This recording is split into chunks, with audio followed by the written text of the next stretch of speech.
Recevant M. Paul Haide du département de sociologie de l'Université du Québec à Montréal. Je vais vous demander de présenter la personne qui vous accompagne et vous disposez de 10 minutes pour faire votre présentation. Va s'en suivre des échanges avec les parlementaires. OK. Bonjour, merci beaucoup pour l'invitation. Je suis très honoré. Je suis accompagné de Jill Henley, qui est professeure au département de travail social de McGill. Et puis, je lui ai demandé de venir avec moi parce qu'on travaille ensemble sur les mêmes questions, sur l'immigration en lien avec l'intégration au travail. Voilà. Et alors, en gros...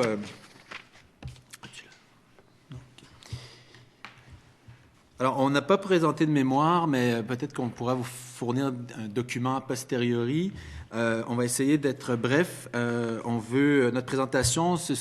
va insister dans notre présentation sur l'importance dans une politique.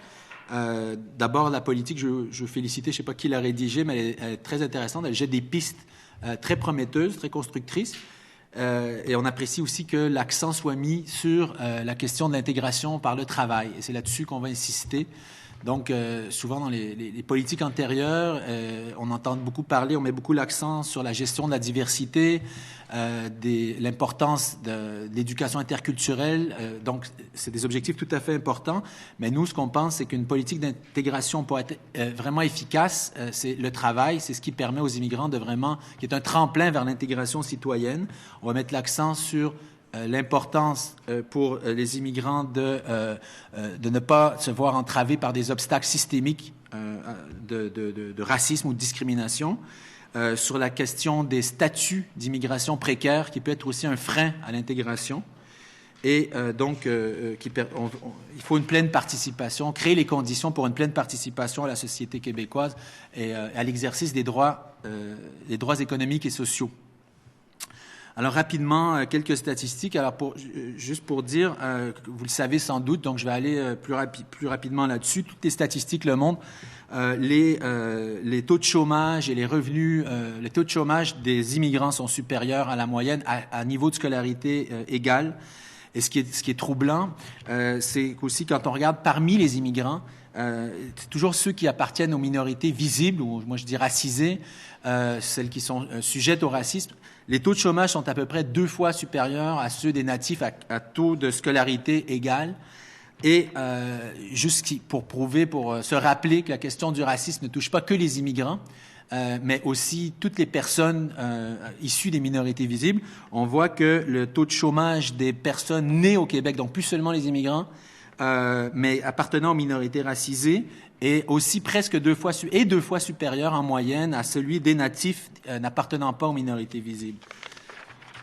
Finalement, je vais juste rappeler les résultats d'une étude que j'ai effectuée pour le compte de la Commission des droits de la personne. Ils en ont mentionné, je sais qu'ils en ont fait mention dans le rapport que j'ai lu dans le mémoire.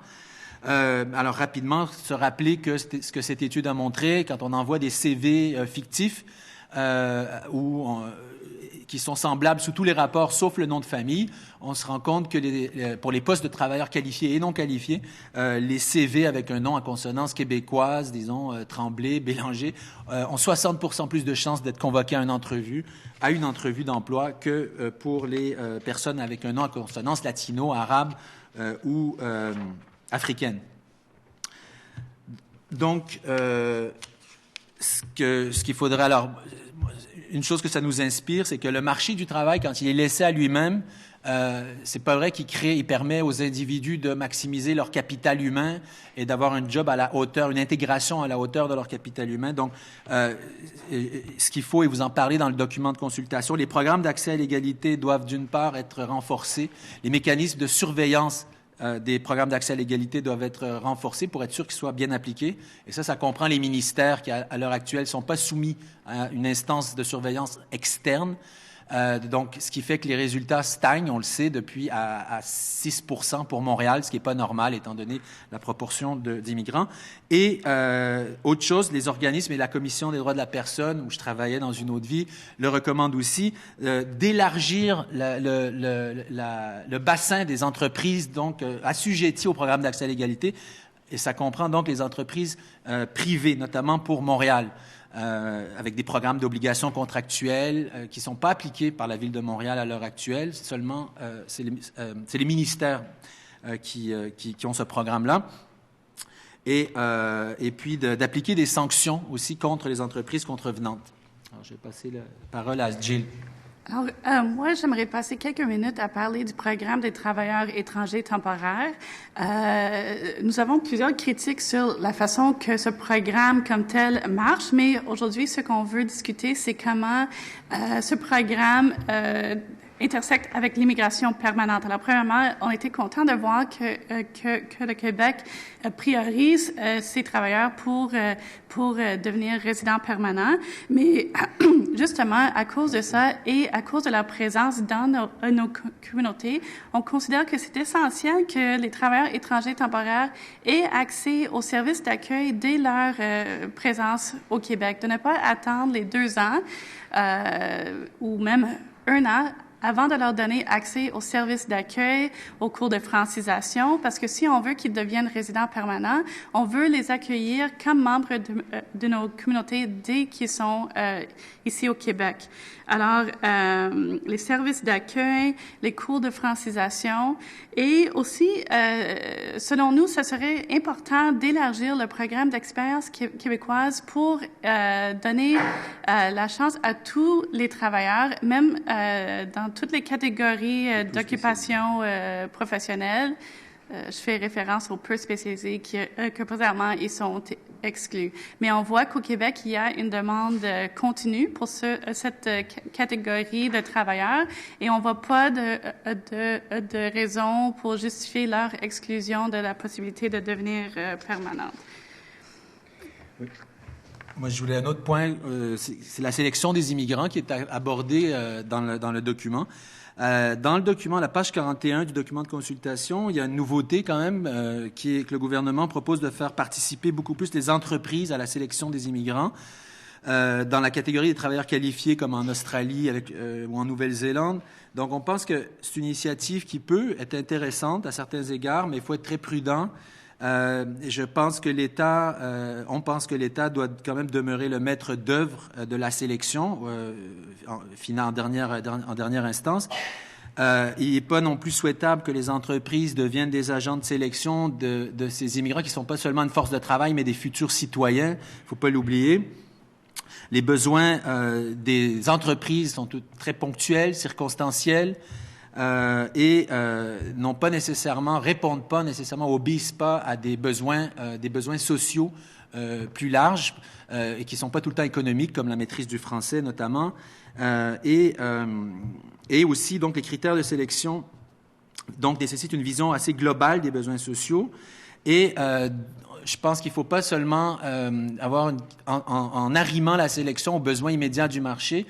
On se trouve à évacuer les catégories d'immigrants qui ont mal réussi dans le passé à cause d'obstacles qui sont systémiques, souvent liés à la discrimination.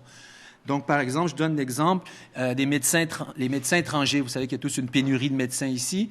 Les médecins étrangers ont de la difficulté à faire reconnaître leur diplôme. La Commission des droits de la personne, après une enquête très longue, a montré qu'il y a des mécanismes de discrimination systémique indirecte qui se fait par les facultés au moment d'accorder des stages en hôpitaux. Et dans la grille de sélection, pour revenir à la grille de sélection, ce qu'on a remarqué ces dernières années, elle a été modifiée pour enlever les points. Il y a 0 point pour la plupart des professionnels, des immigrants professionnels qui veulent accéder à une profession réglementée. Donc, donc, c'est un bon exemple pour montrer qu'au lieu de dire on n'en veut plus parce qu'ils ne réussissent pas, essayons donc le gouvernement a la responsabilité, et je pense que c'est dans l'intérêt de la société québécoise, d'accompagner les ordres professionnels dans la reconnaissance des diplômes. On peut faire beaucoup mieux. Je sais qu'il y a beaucoup de choses qui ont été faites, mais aussi de s'assurer donc qu'il n'y a pas de biais discriminatoires dans les normes pratiques de reconnaissance. Et ça, je pense que une politique d'immigration doit pas simplement être dans énoncer des principes qui supposent donc un accompagnement des ordres, mais aussi de s'immiscer dans leurs pratiques de reconnaissance, au moins pour s'assurer qu'il n'y a pas de biais discriminatoires systémiques. Alors, juste pour terminer, nous avons 2 points qui touchent sur l'accès aux droits sociaux pour les immigrants et particulièrement les gens qui arrivent avec des statuts précaires. La première chose, c'est la question de droit à la réunification familiale. On aimerait que ce soit un droit reconnu et que ça soit réouvert pour les grands-parents,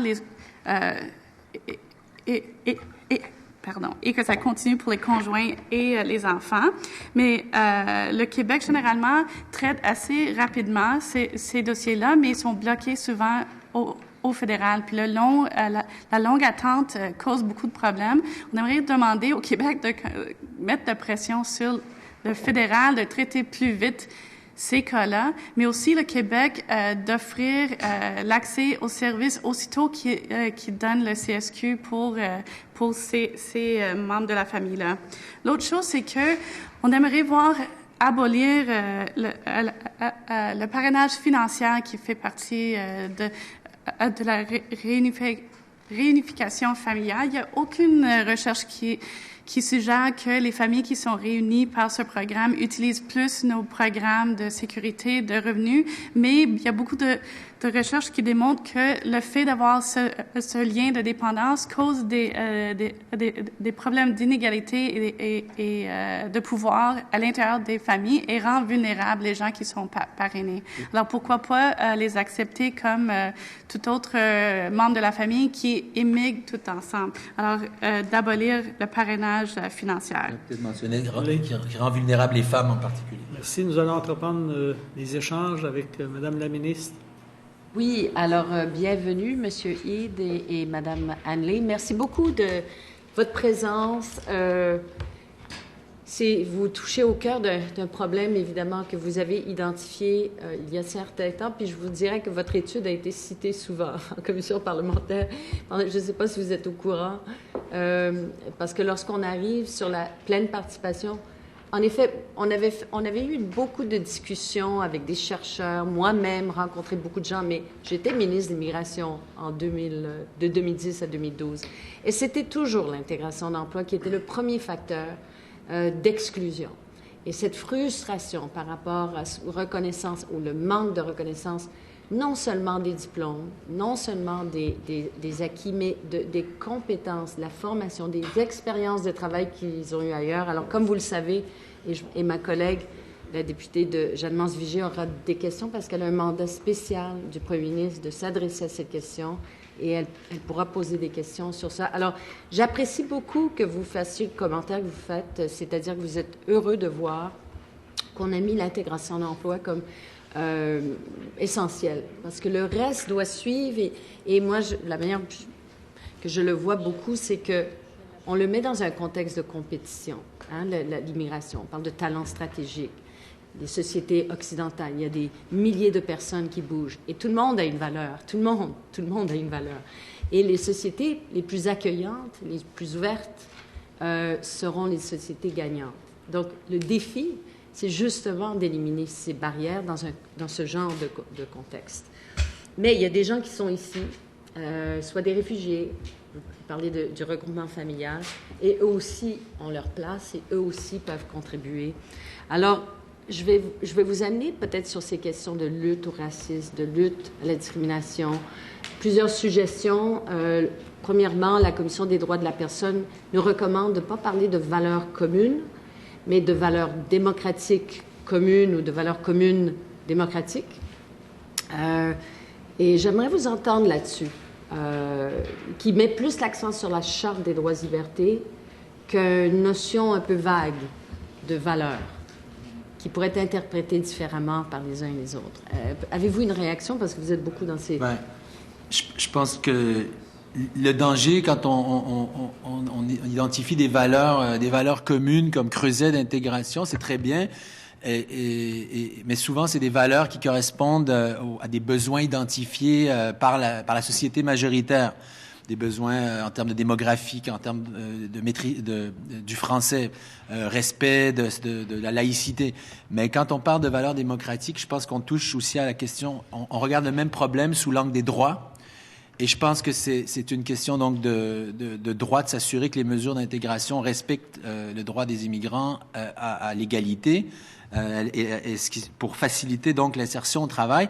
Et donc je pense qu'on a intérêt à repositionner ou à recadrer le problème, pas seulement pour respecter les chartes, mais je pense que c'est dans l'intérêt justement de la société de s'assurer que les droits dans la sphère du travail, que les droits sont respectés, que les droits à une intégration citoyenne, qu'on leur donne les moyens nécessaires pour pouvoir s'intégrer sans rencontrer d'obstacles systémiques. Et puis je pense que ces valeurs communes-là sont en effet beaucoup plus rassembleuses. Voilà, donc des valeurs démocratiques. Ça suppose la possibilité pour la majorité de dire qu'est-ce qu'on veut des immigrants, mais aussi de s'assurer que leur droit à une intégration juste et équitable est respecté. Peut-être juste quelques mots de plus sur ça. Nous avons fait le choix d'axer notre présentation sur les droits sociaux. Et présentement, nous avons un système de santé, d'éducation, plein de droits sociaux qui sont compliqués en termes de statut d'immigration. Et quelque chose qu'on voulait souligner, c'est que si on garantit l'accès équitable à tous nos droits sociaux, ici au Québec, ça va très loin vers le sens d'appartenance, le sens d'être respecté, le sens de faire partie et de vouloir contribuer à la société. Alors, c'est quelque chose qu'il ne faut pas perdre de vue non plus, pas juste de demander aux nouveaux arrivants de s'inscrire aux valeurs générales, mais d'offrir vraiment la vraie égalité. Bidirectionnel un peu, c'est l'obligation de la société d'accueil de respecter l'égalité. On parle beaucoup en France d'égalité et diversité. Ils ont un nouveau programme depuis 2012, égalité et diversité. J'aime bien cette juxtaposition entre ces deux concepts. Et donc, avant d'arriver peut-être sur les mesures plus, contraignantes, et j'aimerais beaucoup entendre parler d'obligations contractuelles, on a parlé évidemment, c'est pas le gouvernement qui peut nécessairement forcer les entreprises à s'ouvrir à ces personnes, mais on a parlé de campagne, surtout pour contrer une meilleure, premièrement, meilleure éducation dans nos écoles, sur la Charte des droits et libertés, et deuxièmement, campagne de sensibilisation pour contrer les préjugés. Et je vous dirais qu'il y a eu beaucoup, beaucoup d'appui à ces deux notions-là. Vous avez travaillé à la Commission des droits de la personne, vous êtes très sensible à ces questions. Qu'est-ce que vous en pensez? Comme je vous dis, avant d'arriver à des mesures peut-être plus musclées. Je pense que l'éducation est fondamentale. L'idée, c'est aussi de montrer, d'expliquer aux gens que les problèmes d'intégration sont pas liés seulement... Parce que ces dernières années, avec tout le débat sur la charte de la laïcité, avec les débats sur les accommodements religieux, ça a fait beaucoup de tort aux immigrants, dans la mesure où on a réduit la question de l'intégration à un clash de valeurs, un clash de culture. Et on avait l'impression, pour schématiser, que si beaucoup d'immigrants des minorités religieuses et racisées n'arrivaient pas à s'intégrer, c'est parce que finalement, elles ne partageaient pas nos valeurs communes. Alors qu'en fait, quand on a une optique qui met l'accent sur le racisme et la discrimination, on voit que la grande majorité des immigrants veulent s'intégrer si on leur en donne la chance. Et je pense qu'il faut réussir par des programmes d'éducation, que ce soit dans les écoles, que ce soit dans le milieu de travail, de sensibiliser les gens, pas seulement à l'apport de la diversité, qui a été une approche beaucoup utilisée par les différents gouvernements, mais une approche centrée sur les droits, de démystifier aussi certains préjugés, certaines idées préconçues qui sont très réductrices et qui font que l'individu, quand il arrive en emploi, il n'est pas jugé pour ce qu'il est ou pour ses compétences, mais pour son appartenance à un groupe et avec tous les stéréotypes qu'on accole à ce groupe. Donc, oui, l'éducation est fondamentale, mais elle n'est pas suffisante. La préoccupation aussi a été soulevée, préoccupation par rapport à ce qu'on appelle la deuxième génération. Et là encore, en discussion ici, avant et depuis plusieurs années, il y a une préoccupation grandissante chez la deuxième génération, qui ayant vu leurs parents exclus du marché de l'emploi, des parents par ailleurs très scolarisés, très compétents, formés, et qui eux-mêmes font face à des obstacles. On sent chez certains qui travaillent auprès des jeunes qu'il y a quelque chose à surveiller à cet égard. Est-ce que vous avez des expériences, une perspective sur cette problématique? Oui, c'est ça, parce qu'on entend, je trouve que c'est tout à fait, c'est fondamental, la deuxième génération, en effet, parce que souvent les immigrants, ils vont projeter leurs rêves déçus, parfois, sur leurs enfants. Il y a beaucoup de pression, et eux-mêmes, étant donné qu'ils sont nés ici, qu'ils connaissent la langue, les codes, ont beaucoup d'attentes. Et puis quand ils arrivent souvent sur le marché du travail, ils se rendent compte qu'il y a des obstacles à leur insertion, à une insertion citoyenne fondée sur l'égalité. Et encore une fois, je pense qu'il faut toujours distinguer entre les minorités racisées et non racisées. Et que ce soit chez les immigrants ou chez les natifs, c'est toujours ceux qui appartiennent donc à des minorités issues de sociétés non occidentales, qui rencontrent certains obstacles à l'emploi à cause de certaines barrières liées donc aux préjugés, à la discrimination à caractère raciste. Je vais juste vous donner des chiffres que j'ai pas eu le temps de vous donner qui sont préoccupants concernant la deuxième génération. Et, quand on compare les revenus des immigrants avec les non-immigrants, pendant les 5 premières années, évidemment, il y a un grand écart, le revenu moyen. Là, je regarde les universitaires seulement, juste les universitaires. Pour faire le point que je veux faire, c'est important de dire... Alors, quand on regarde ensuite les enfants d'immigrants, on se rend compte que les enfants d'immigrants dans la deuxième génération, quand il s'agit de non-visibles, pour faire court, ils arrivent à un revenu moyen qui est à peu près la même que celui des natifs. Alors que quand on regarde le revenu moyen des enfants d'immigrants appartenant à une minorité visible, donc une immigration non européenne, mais née ici, avec un diplôme universitaire, donc à qualification égale, le revenu moyen de ces jeunes-là est à peu près le même que celui de leurs parents issus des... Il n'y a pas eu de progrès, ou presque. J'ai les chiffres, je pourrais vous l'envoyer après. Et ça, c'est préoccupant. Et c'est ce qui montre que dans une politique d'immigration qui veut s'attaquer au racisme et à la discrimination, ça montre l'importance de s'attaquer au racisme, et pas seulement de voir les problèmes d'intégration en termes de déficience de capital humain chez les individus. Et la société doit se remettre en question et adopter certaines mesures de lutte antiraciste, que ce soit par éducation ou mesures coercitives. Je voulais juste dire, sur ce point-là, je pense que... évidemment, c'est très important de faire de l'éducation, de promouvoir les droits, mais il faut aussi avoir des vrais recours s'il y a des problèmes avec ces droits-là.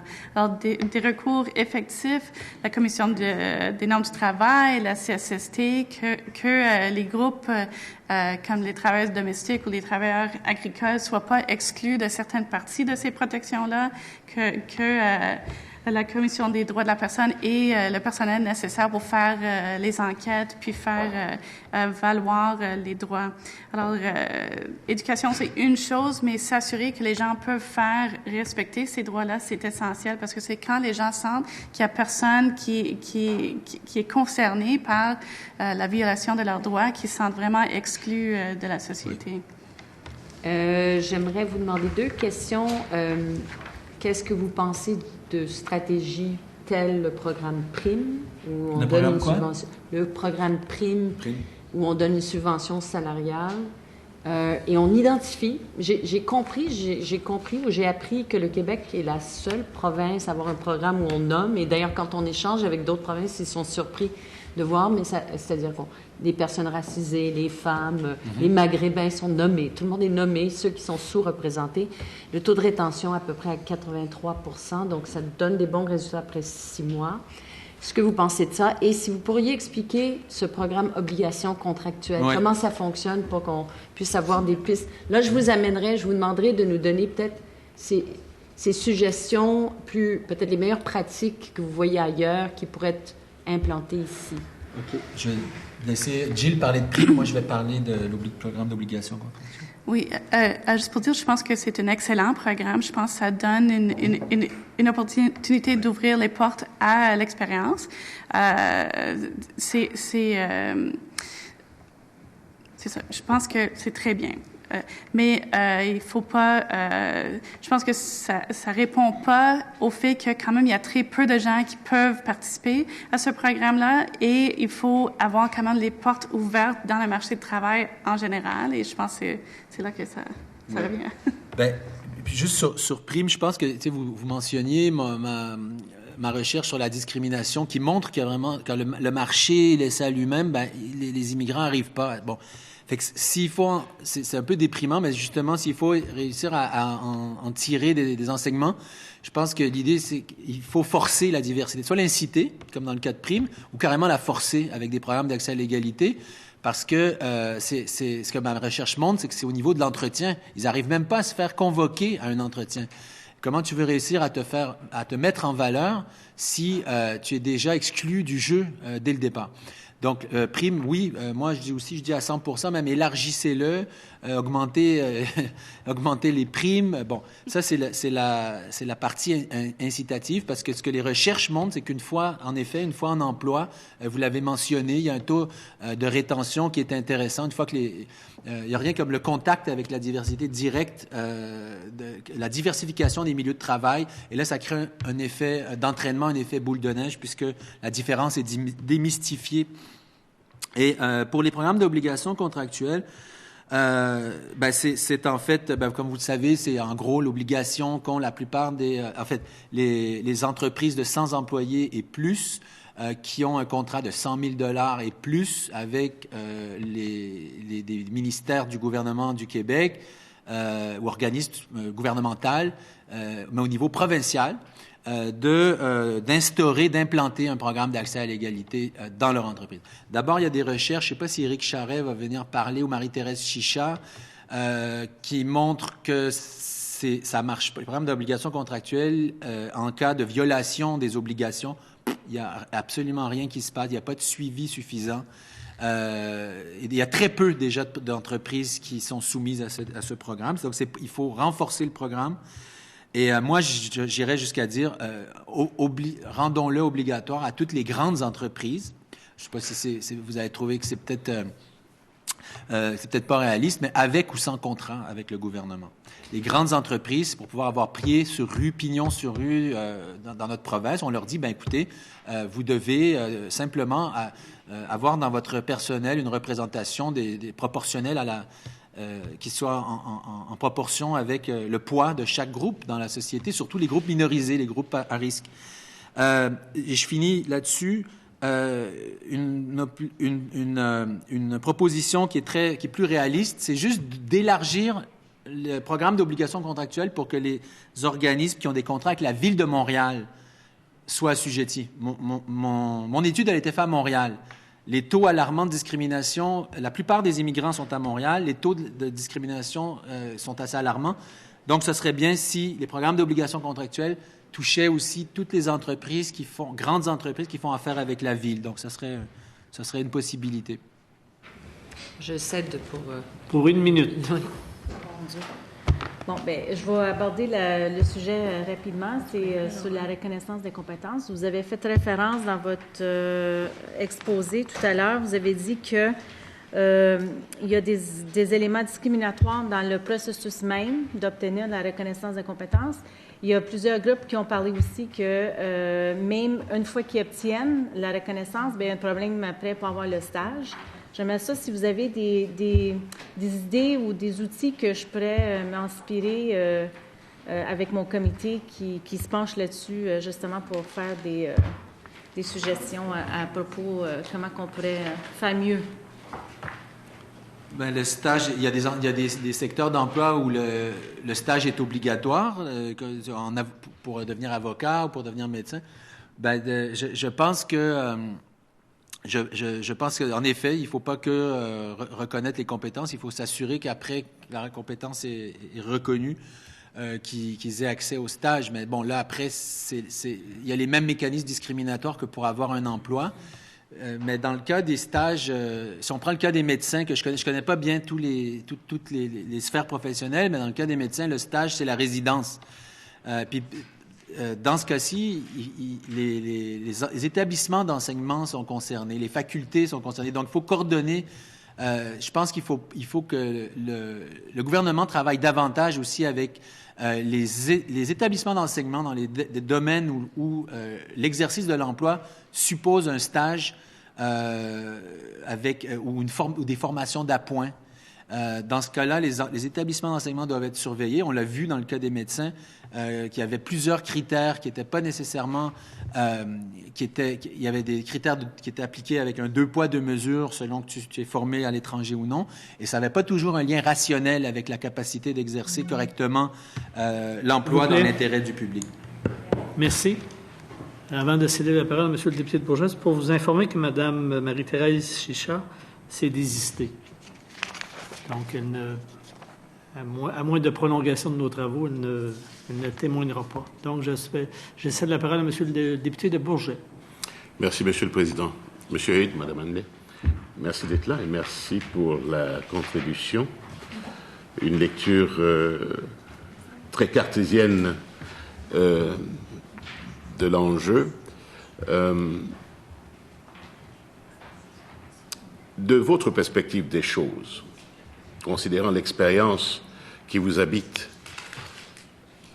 est-ce qu'il ne serait pas, disons, plus cohérent, au moment où on se parle, vous évoquiez tout à l'heure même la situation des immigrants en situation de chômage, le haut taux élevé,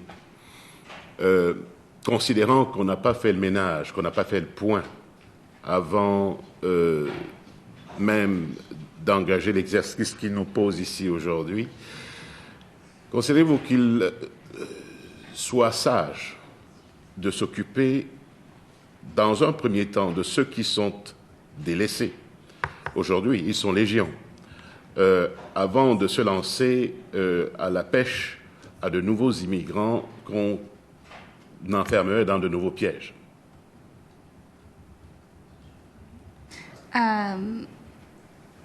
Moi, je pense que ici, au Québec puis au Canada, l'immigration va continuer. Alors, et puis, il y a des problèmes avec notre système d'immigration. Je pense qu'il faut faire, comme le revisiter de temps en temps, l'ajuster. Ceci dit, pour moi, ça n'enlève pas du tout la priorité puis la nécessité de regarder la situation des gens qui sont déjà ici. Je pense que mon collègue a soulevé juste le fait que des gens nés ici, mais membres de minorités visibles, font face à plein de problèmes de discrimination. Ça, c'est pas quelque chose qu'on peut laisser d'à côté. Alors, pour moi, si on veut travailler sur l'immigration, ça c'est une chose, mais ça veut pas dire qu'on peut négliger les dynamiques d'inégalité qui existent déjà dans notre société. J'aimerais voir les deux choses se faire en même temps.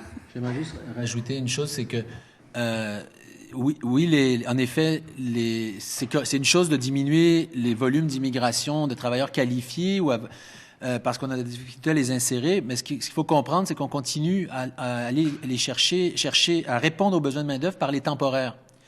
Et depuis 2006, on fait venir plus de temporaires que d'immigrants à vocation permanente, parce que l'économie capitaliste étant ce qu'elle est, après un tournant très néolibéral, les entrepreneurs, les entreprises ont besoin de main-d'œuvre, je dirais exploitable et jetable, pour être franc.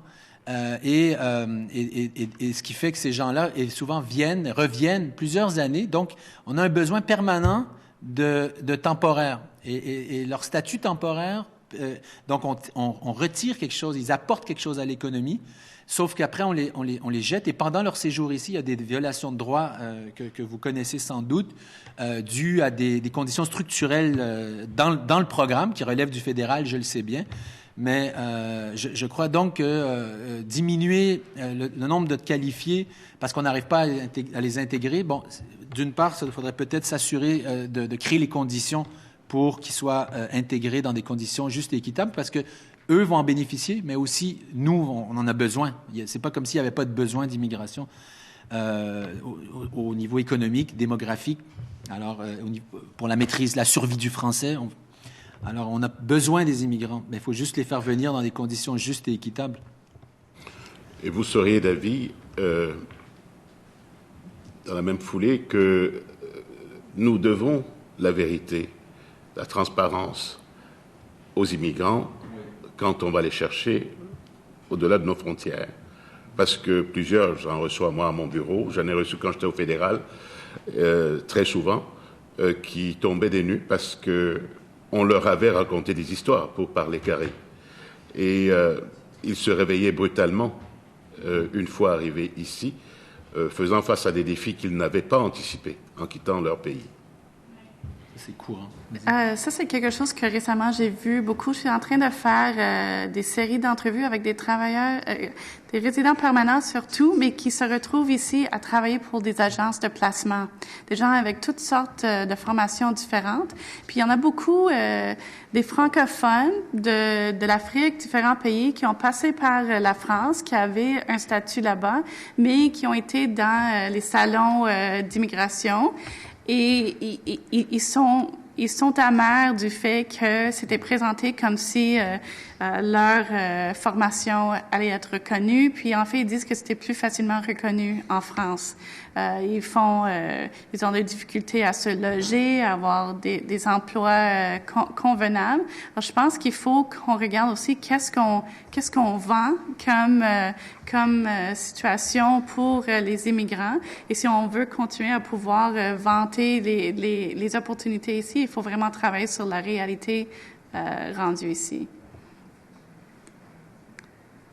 J'ai une question plus de stratégie en termes de gouvernance. Est-ce que vous considérez que le ministère de l'Immigration du Québec est considéré comme un ministère stratégique au moment où on se parle? Par qui? Peu importe les gouvernements. Vous voyez le budget qui est alloué à ce ministère, vous voyez la place qu'on lui réserve. Je vois où vous voulez en venir, mais je suis d'accord avec vous. Je veux dire, je le sais. Vous le savez mieux que moi, je pense tous ici. Moi, j'ai entendu dire que c'est un ministère qui n'a pas les moyens de ses ambitions, c'est vrai. Si on veut vraiment, et c'est pas seulement le ministère, je vous dirais que c'est les groupes communautaires qui sont beaucoup impliqués. Et d'ailleurs, dans votre document, vous en parlez. Vous voulez mettre à profit les entreprises, les groupes communautaires. Eh bien, je ne sais pas, il y a peut-être une enveloppe aussi à gérer qui pourrait être plus grande pour outiller par des subventions des entreprises, par exemple par le programme de primes, ou des groupes communautaires qui sont impliqués de près dans la francisation, qui n'ont pas nécessairement les moyens. Et donc, je pense aussi que ça prend une coordination. Le ministère de l'Immigration ne peut pas agir en vase clos pour permettre l'intégration, pour produire l'intégration. Il faut agir avec le ministère du Travail, le ministère de la Sécurité, je ne sais plus le nom, Sécurité, Services, pas Sécurité. Ouais, ministère de l'Emploi et Services sociaux. Donc, je pense que ça prend une coordination. C'est pas juste une question d'argent, c'est aussi une coordination des différents ministères pour s'assurer que l'action, qu'il y ait une action unifiée, cohérente. Et puis, quelque chose qui est vraiment criant comme besoin, c'est l'accueil des travailleurs étrangers temporaires. Parce qu'il y en a autant ici chaque année que les résidents permanents. Ils sont dans nos communautés et il n'y a aucun groupe, à part d'un petit financement pour les aides familiales, aucun groupe qui est financé pour leur offrir de l'information, l'orientation. Et puis, je pense qu'on ne peut pas mettre cette responsabilité-là dans les mains des employeurs parce que c'est un conflit d'intérêts. Alors, les groupes communautaires qui font déjà de l'accueil des immigrants, ils finissent par les accueillir, mais ils sont débordés, ils n'ont pas les ressources pour le faire. C'est vraiment, c'est un besoin actuel très important. Et si on veut voir vers le futur, qu'on voit ces gens-là comme des immigrants potentiels d'autres qualités, et ils le sont, ils ont l'expérience québécoise, il faut leur tendre la main dès leur présence ici au Québec pour dire on va vous aider à apprendre comment ça marche ici et vous appuyer dans le respect de vos droits. Je présume que vous avez, dans vos recherches, dans vos travaux, également réfléchi au sentiment d'acceptation de l'immigrant par rapport à la société d'accueil. Quel est-il au Québec versus les autres parties du Canada? Je pense que, en fait, La plupart des recherches, souvent, qui s'intéressent à essayer de sonder le sentiment d'appartenance, les définitions identitaires de ces immigrants, montrent que, malheureusement, il y a un faible sentiment d'appartenance sur le plan identitaire à la société québécoise. Moi, c'est ce que mes recherches montrent, ce que d'autres ont montré, surtout chez les immigrants racisés en particulier, que ce soit haïtiens ou arabes ou africains. On n'est pas au bord de la guerre civile. On n'est pas comme en France où il y a des voitures qui crament dans les banlieues, des révoltes périodiques. Parce que le racisme ici est peut-être moins virulent dans ces manifestations verbales ou ostentatoires, mais c'est la discrimination avec le sourire, comme un auteur a dit. C'est-à-dire, on vous dit, on tend la main, on vous dit merci beaucoup, ça va pas être possible, et puis on jette le CV. Bon, alors il y a une intégration fonctionnelle, mais si on veut des citoyens qui s'identifient, qui vont vouloir participer, qui vont pas vouloir s'enclaver, se ségréguer, se mêler à la société sans égard à l'appartenance, pour créer une vraie communauté civique. Je pense qu'il va falloir s'attaquer donc à ces questions de racisme. La société doit montrer qu'elle le prend au sérieux et prendre les mesures nécessaires pour lever les obstacles à cette émergence d'une volonté d'intégration citoyenne. Je donne la parole à monsieur le député de Bordua. Bonjour. Vous avez abordé votre intervention en lien en disant il faut avoir de l'immigration, pas nécessairement pour combler les besoins économiques, pas dans une logique uniquement de disponibilité de main-d'œuvre sur le marché du travail, mais plutôt aussi au niveau des besoins sociaux de la société. Pouvez-vous définir cette affirmation? C'est-à-dire, je voulais dire, j'ai juste dit ça parce qu'on parlait de faire enfin, en lisant le document, il y avait peu de détails, mais on avait l'impression que les entreprises allaient devenir des agents de recrutement, de sélection non plus juste de travailleurs, mais de citoyens, quoi. Parce que il faut voir comment ça va se faire. C'est correct de dire, par exemple, si un employeur réussit à trouver quelqu'un dans la banque qui correspond à ses besoins immédiats, oui, mais après, il faut voir ce qui va arriver. Est-ce qu'une fois qu'il perd cet emploi, il se retrouve sur le marché du travail et ses enfants vont aller dans nos écoles. Il y a d'autres besoins que je trouve ça dangereux de définir les besoins ou les critères de sélection à partir des besoins d'un particulier qui, lui, cherche simplement à s'enrichir ou à faire fonctionner son... Alors, les besoins sociaux, il y a des besoins économiques qui ne se réduisent pas aux besoins d'une entreprise, qui sont beaucoup plus larges. J'ai donné l'exemple des médecins dont on a besoin, mais que personne ne va aller chercher parce qu'ils ne s'intègrent pas ou ils ne réussissent pas. C'est comme ça pour plein d'autres professions réglementées, que ce soit architecte ou autre. Et il y a les besoins culturels. On le sait qu'au Québec, on accorde une grande importance à la protection du français, à la maintien, au survie du français. On veut des immigrants francophones.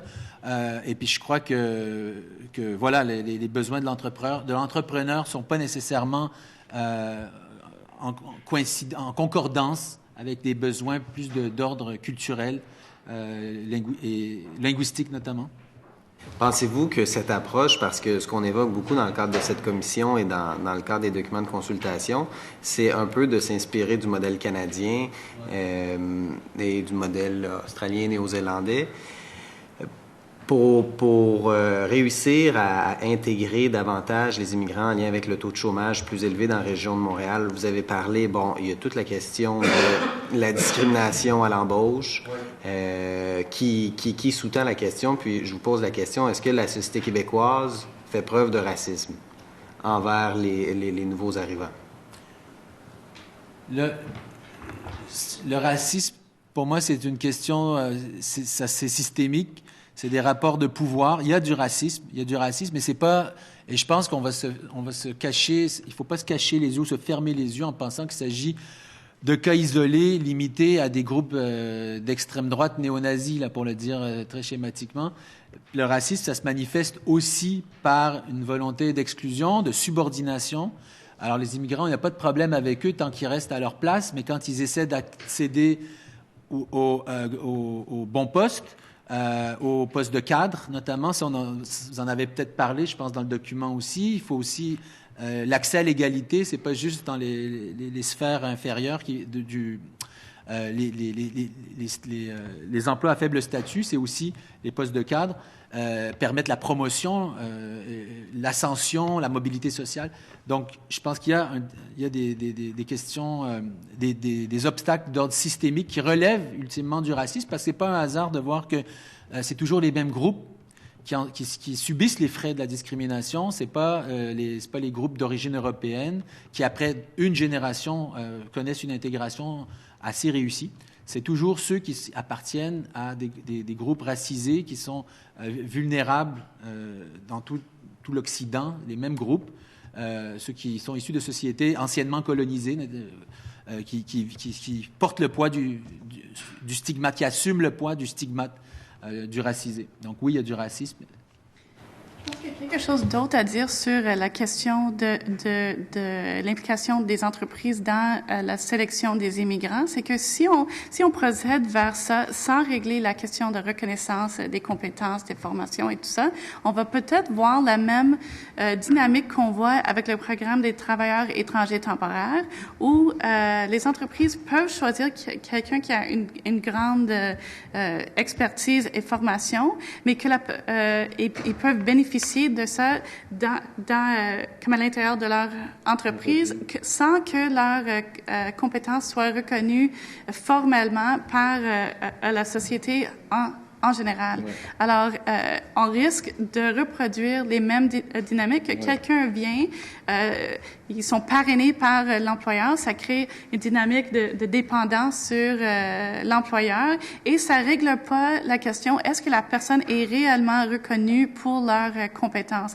Si la personne décide qu'ils aiment plus cet emploi ou ils pensent qu'ils peuvent avoir des meilleures conditions ailleurs, est-ce qu'ils vont être reconnus comme une personne formée avec une expérience convenable s'ils essaient de bouger à l'intérieur de notre marché de travail? Ça fait partie, c'est comme la liberté de mobilité d'emploi qui est à la base de notre possibilité de faire respecter nos droits de travail, mais cette façon de procéder risque de reproduire un peu ce qu'on voit avec le programme des travailleurs étrangers temporaires. Je vais juste rajouter, il y a déjà dans la grille d'immigration, alors l'idée est bonne derrière, mais il y a déjà dans la grille d'immigration, il y a des points donnés pour le fait d'avoir un emploi qui nous attend. Augmentons les points en faisant, on peut en faire un critère encore plus important, en donnant une pondération encore plus forte. Moi, tout ce que j'ai dit en lisant le document, tout ce qu'on a eu un petit peu peur. On s'est dit, comme a bien dit Jill, une fois que la personne a fini son contrat avec son parrain, là, qu'est-ce qu'elle fait? Je veux dire, c'est pas l'entrepreneur, lui, n'a pas évalué les besoins dans une perspective plus globale de la société. Comment s'assurer qu'on a des gens dont les compétences sont reconnaissables dans la société. Donc, c'est juste ça, en gros. OK. Bien, je vais en profiter pour vous remercier chaleureusement pour la contribution de votre mémoire. C'était vraiment très intéressant. Merci de nous avoir reçus. Je vous remercie pour votre présentation. Je vais suspendre quelques instants afin de permettre à la Commission des partenaires du marché du travail de prendre place.